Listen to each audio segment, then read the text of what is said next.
only reason we are here is because the NDP party is blocking students from going back to school. New Democrats will not support the legislation. I want to make that clear. All eyes on Queen's Park this weekend as the government moves to pass legislation to end the 5-week-old college faculty strike. It's usually a quiet place Saturdays and Sundays, but politicians will be at their desks at Queen's Park this weekend debating legislation to force striking college faculty back to work. Natalie Nanowski is following the latest developments and joins us now live. And Natalie, the legislation could have been passed today, but the NDP blocked that.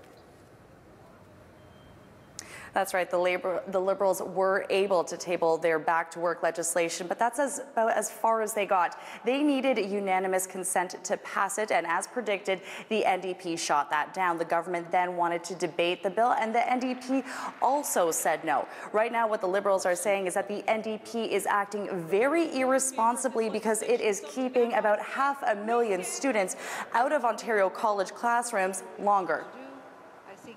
This is delaying the return. There's nothing more I can say about it. The students have been out for 5 weeks. They are very close to losing the semester. They need to get back. They need to get back immediately. We had a path, a clear path, to get to the schools, classes being resuming on Monday.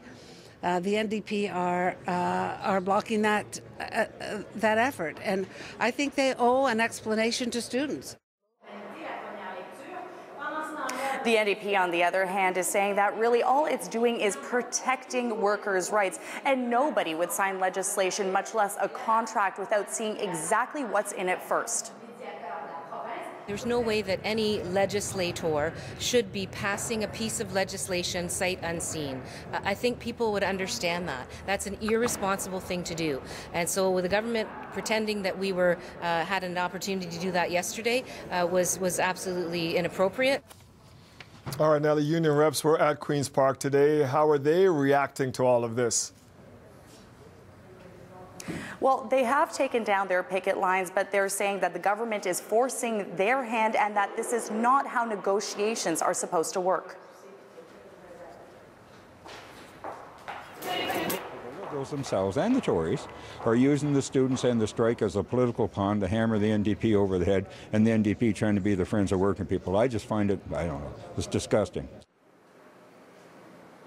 So over this weekend, the union says that it is going to be looking through the legislation. It says that one thing that it wants to see in there is the actual elimination of the Ontario Colleges Employer Council. It says because this council has not worked well in years.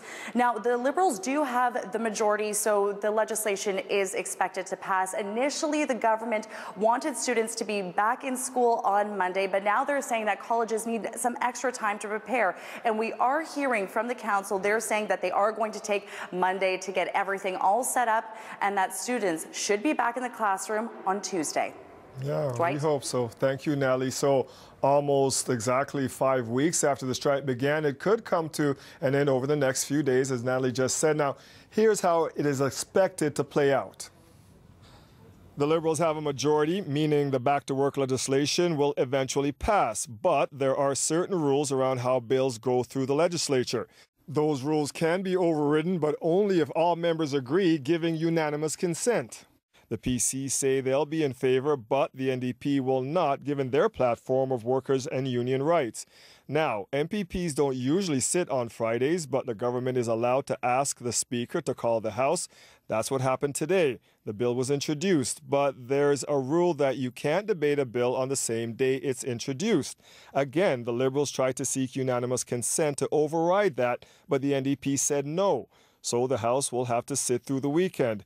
Now, because there are rules about how much time must be given to debate a bill before second and final third reading, it could be Sunday before an actual vote takes place. Now, if everything goes as planned and the bill passes Sunday, the council representing Ontario's colleges now say students could be back at school on Tuesday. Students we spoke to today say they don't care how it happens, they just want to be back in class. I believe that us students should not blame anyone. because no one wanted this to happen. We have left so much behind and we are like nowhere. We haven't been practicing our courses, our classes, and everything is sort of, like scattered. Are we going to get additional workload? Are you going to take out workload? We did not get to complete midterms, so we have to take that into consideration as well. Just the speed of everything and how that's being done, maybe if that was done a little bit quicker, then that would be better. We will, of course, have full coverage of the Back to Work bill debate all weekend online at cbc.ca/Toronto, as well as on CBC Radio 1 and right here on CBC Television. Marvel Tarouk will bring you the latest tomorrow at 6 and Sunday at 11.